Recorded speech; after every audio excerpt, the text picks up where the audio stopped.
Hello student, welcome to college study Delhi university. So आज इस video में हम डिस्कस करने वाले हैं आपके बिजनेस मैथमेटिक्स की गाइडलाइन, जो कि आपका थर्ड सेमेस्टर है। तो ये गाइडलाइन में आपको ये पूरा सब कुछ बताया जाएगा कि क्या आपको पढ़ना है सिलेबस में से भी और क्या छोड़ना है, और प्रैक्टिकल चीज़ें किस तरीके से क्वेश्चन पेपर आएगा वो सब हम डिस्कस करेंगे। तो देखो, सबसे पहले लिखा है कि आपका जो पेपर है वो 160 मार्क्स का है। उसमें से 90 मार्क्स का आपका फाइनल एग्जाम है, 30 मार्क्स का इंटरनल असेसमेंट है और 40 मार्क्स का आपका प्रैक्टिकल पोर्शन है। अब यहाँ पे लिखा है कि जो थ्योरी है आपकी, उसके अंदर जितनी भी यूनिट हैं वो सब 18 मार्क्स की है। हर एक यूनिट का जो वेटेज है वो 18 मार्क्स ही है, ठीक है। और अब यूनिट 1 में ऐसा लिखा है कि आपकी 2 इंटरनल चॉइस आएगी ऑफ 6 मार्क्स क्वेश्चन, ठीक है। मतलब ऐसे दे रखा होगा, एक क्वेश्चन दे रखा होगा 6 मार्क्स का और उसके और में एक और क्वेश्चन दे रखा होगा 6 मार्क्स का कि या तो आप ये कर लें या फिर आप ये कर लें, ठीक है। फिर इसी में लिखा है कि यूनिट 1 से एक दूसरा क्वेश्चन आएगा 12 मार्क्स का, ठीक है। उसमें भी इंटरनल चॉइस आएगी, मतलब ऐसे लिखा होगा कि 12 मार्क्स का एक क्वेश्चन या फिर 12 मार्क्स का आप दूसरा क्वेश्चन कर लो। तो आप इन दोनों में से कोई एक क्वेश्चन कर सकते हो। जो आपका मल्टीप्लिकेशन 6 मार्क्स का क्वेश्चन होगा वो मल्टीप्लिकेशन से होगा और 12 मार्क्स का आपका क्वेश्चन इनपुट आउटपुट मॉडल से होगा, ठीक है। फिर लिखा है कि जो सेकेंड यूनिट है उसके अंदर क्वेश्चन आएंगे 9 मार्क्स के, क्योंकि ये भी 18 मार्क्स की है। और सेम यही पैटर्न है कि 9 मार्क्स का एक क्वेश्चन और में फिर 9 मार्क्स का एक और क्वेश्चन, ऐसे ही 9 मार्क्स का एक और क्वेश्चन होगा और में 9 मार्क्स का एक क्वेश्चन और होगा। आप ये या ये में से इन दोनों में से एक कर सकते हो, इन दोनों में से एक कर सकते हो, ठीक है। सिमिलरली आपकी जो यूनिट थर्ड है उसके अंदर भी इंटरनल चॉइस आएगी 9 मार्क्स की, ठीक है। और यहाँ पे आपका डायरेक्टली लिखा है कि एक क्वेश्चन जो आपका पार्शियल से आएगा, पार्शियल डिफरेंशिएशन, और दूसरा आपका इंटीग्रेशन से आएगा, ठीक है। अब यूनिट 4 जो है ये इंपॉर्टेंट है, इसे ध्यान से देखना। यूनिट 4 में लिखा है कि 4 एक्सटर्नल चॉइस आएंगी, 6 मार्क्स का क्वेश्चन होगा हर एक, जिसमें से आपको 3 क्वेश्चन करने होंगे। मतलब आपके क्वेश्चन पेपर में लिखा होगा फ्रॉम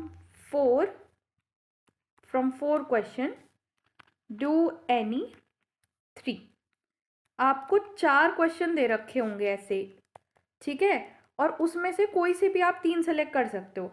ऐसा नहीं है कि ये दोनों ही करने हैं, ये दोनों ही करने हैं। आप पहला कर लो, फिर दूसरा तीसरा कर लो, बीच का छोड़ दो, कैसे भी आप कर सकते हो। और ये बहुत अच्छी बात है, क्योंकि एक्सटर्नल चॉइस में ना आपको ज़्यादा आसानी होती है इंटरनल चॉइस से, ठीक है।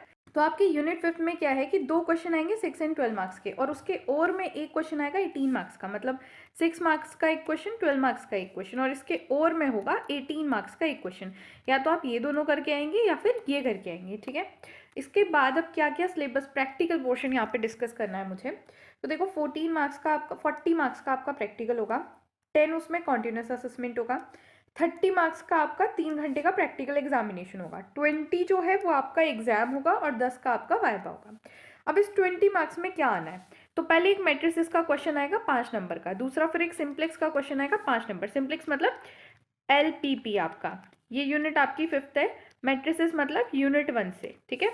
फिर एक 10 मार्क्स का क्वेश्चन आएगा जिसके अंदर 2 पार्ट होंगे, ठीक है। वो मैथमेटिक्स ऑफ फाइनेंस मतलब आपका यूनिट 4 से आएगा, ठीक है। अब ये प्रैक्टिकल पोर्शन भी ना मैं चैनल पे कवर कराऊंगी। इस गाइडलाइन के बाद हो सकता है कि प्रैक्टिकल पोर्शन की आपकी वीडियो आ जाए जल्द से जल्द, ठीक है। अब यहाँ पे ना कुछ और भी दिया हुआ है कि यूनिट 1 जो मैट्रिक्स और डिटर्मिनेंट है उसके अंदर आपको सिंपल क्वेश्चन कवर करने हैं, बस मल्टीप्लिकेशन, एडिशन और लीनियर इक्वेशन के, ज़्यादा हार्ड क्वेश्चन आपको नहीं लेने हैं। सर्विस एंड होल्डिंग एप्लीकेशन इसमें टेस्ट नहीं होगा। इसके अलावा जो इनपुट आउटपुट मॉडल है ना, जिसका क्वेश्चन डायरेक्टली लिखा है कि इनपुट आउटपुट मॉडल तो ज़रूर आएगा, उसमें भी सिर्फ ओपन मॉडल आएगा।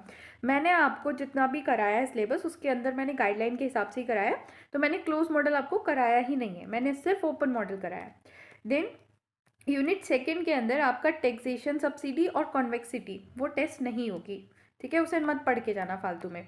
देन आपका जो यूनिट 3 है कैलकुलस 2 वाला पार्ट, पार्शियल डिफरेंशिएशन का, उसके अंदर nature of a commodity and 4 partial elasticity है, प्रोडक्शन फंक्शन है with the help of Cobb Douglas function, ठीक है। टोटल डिफरेंशिएशन यहाँ पे नहीं आएगा, चेक, यहाँ पे आपको टोटल डिफरेंशिएशन नहीं पढ़ के जाना, उसकी बस एक बार डेफिनेशन पढ़ के चले जाना, that's enough. Maxima minima with no constraint आना है, ठीक है। लिंगारिया मल्टीपल इस पे कवर नहीं हो रहा है। देन इंटीग्रेशन के अंदर आपको क्या आएगा, derive the demand function given the marginal revenue function and elasticity of demand and deriving a cost function given the marginal cost function. Consumer और प्रोड्यूसर सरप्लस आएगा लेकिन सिर्फ परफेक्ट कंपटीशन में, मोनोपोली में नहीं, सिर्फ परफेक्ट कंपटीशन में। Rate of sales और लर्निंग कर्व यहाँ पे आपको नहीं पढ़ना है, ठीक है। देन मैथमेटिक्स ऑफ फाइनेंस के अंदर amortisation of fund and sinking fund नहीं आएगा। अगर आप JK ठकुराल वाली बुक यूज़ कर रहे हो तो ये जो आपका चैप्टर है ना मैथमेटिक्स ऑफ फाइनेंस, इसकी लास्ट एक्सरसाइज सिंकिंग फंड की है, एमोटाइजेशन एंड सिंकिंग फंड की। तो वो मैंने ना कवर भी नहीं कराया वीडियो में आपको इसी वजह से, बिकॉज मैंने आपको जितना सिलेबस कराया है पूरा गाइडलाइन के हिसाब से कराया है, कुछ भी ज़्यादा नहीं, कुछ भी कम नहीं, प्रॉपर तरीके से, ठीक है।